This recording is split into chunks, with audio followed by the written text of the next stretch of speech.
Енді мен қайтайын, үйдегілер босқа алаңдап жатқан болар деді қыз. Жақсы, қалауын білсін. Жолды көрсетіп отыр деді Ғани. Осы жерден тоқта, анау тұрған менің үйім деді бұлбұл. Екеуі көліктен түсті. Көрдің бе, екеуміз бір-бірімізді жақсы танығандаймыз деді Ғани.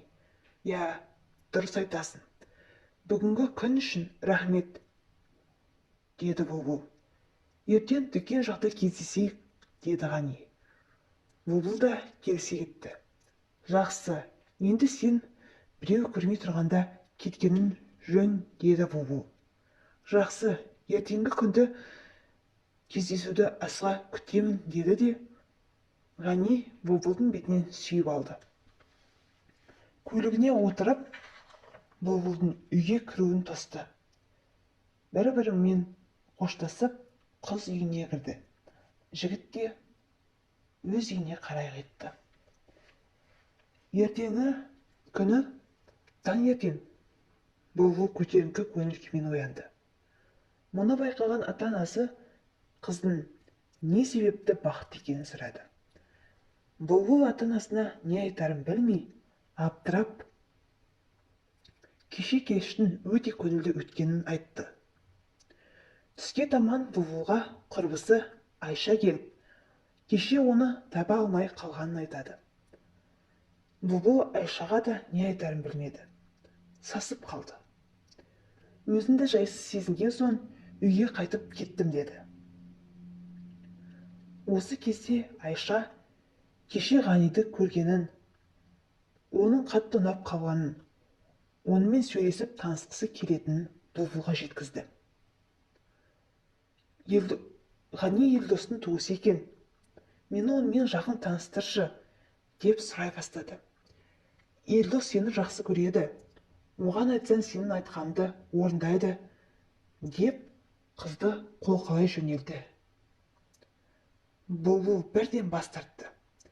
Сен білесің ғой, мен Елдосты жақсы көрмейтінімді. Ол менің өтінішімді жайдан жай орындамайды. Артымнан қалмай қойса не болады? Мен олай жасағым келмейді деді бұлбұл. Бұлбұл Айшаға басқа не айтарын білмеді. Өзін іштей кінәлі, қылмыс жасаған жаман адамдай сезінді. Айша жарайды, кешірші, мен тек ол жігітті ұнатып қалдым, деді. Мен онда үйге қайтайын, деді Айша. Бұлбұл Айшаны шығарып салып, енді не істерін білмеді. Бірақ ол бір нәрсені түсінді.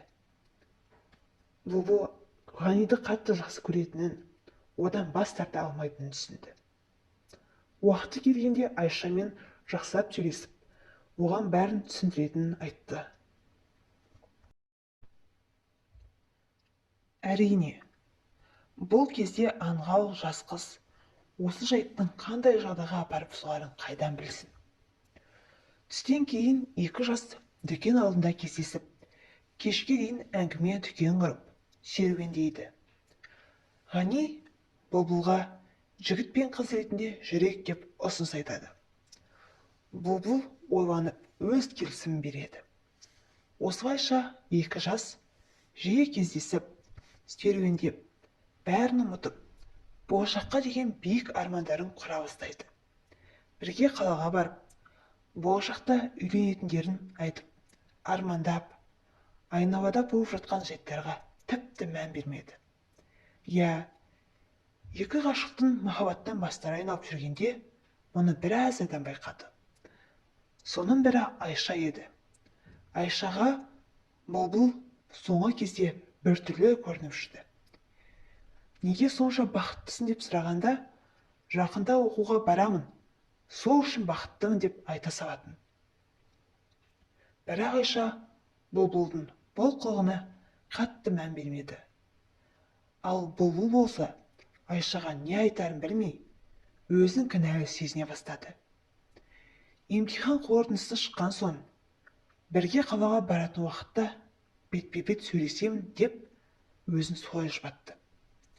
Көп ұзамай емтихан қорытындысы шықты. Бұлбұл жақсы бал жинап оқуға түскенін біледі. Бірақ өкінішке орай Айша өте төмен бал жинап оқуға түсе алмайтынын білгенде қатты қайғырады. Оның арманы үлкен арман қылада болып, біраз нәрсені көру еді. Енді не істейтінін білмей, күні-түні жылай берді. Ата-анасы да оған оқуға түспедің деп көп ұрса бастайды. Бұлбұл болса күні бойы Айшаны жұбатады. Оның да басы қатып кетті. Енді не істерін білмеді. Оған өзінің Ғанимен қарым-қатынасы жайлы қалай не айтамын деген ой маза бермеді. Бірінші Ғанимен сөйлесіп ақылдасайын, сосын Айшаға түсіндіріп айтамыз деп ойлады. Ал Айша болса, егер осында Ғани болса, бұлай қайғырудың қажеті жоқ, керісінше оның жанында боламын деп іштей ойлай бастайды. Келесі күні Бұлбұл Ғанимен түстен кейін дүкен маңында тағы кездесіп серуендеп жүреді. Жақында оқуға кететінін, соған дайындалып жүргенін айтады. Ғани да Бұлбұлмен бірге болатынын, сол жақта жұмыс істейтінін айтады. Әрине, Бұлбұл бұл жаңалыққа қатты қуанды.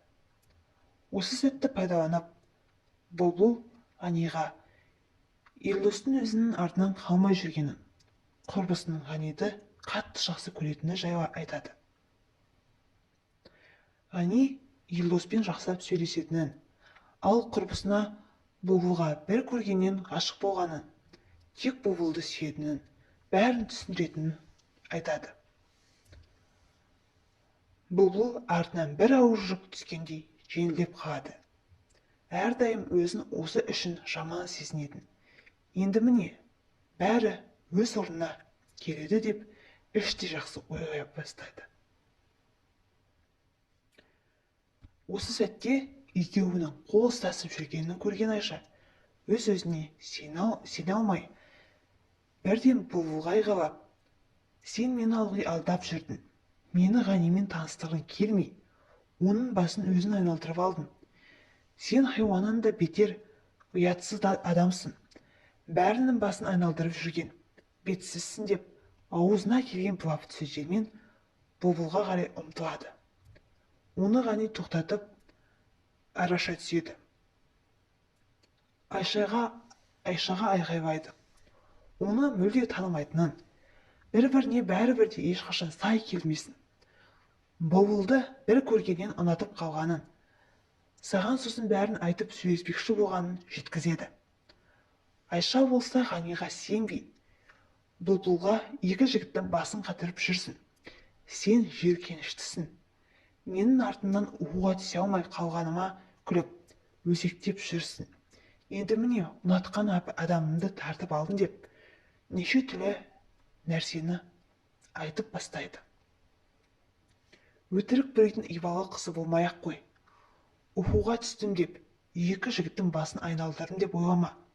Ата-ананың қандай тәрбие бергені енді түсінікті болды деп, Бұлбұлдың ашуына тиетін сөздерді айта бастайды. Бұлбұл болса, құрбысының бұл іс-әрекетіне, айтқан сөзіне антан.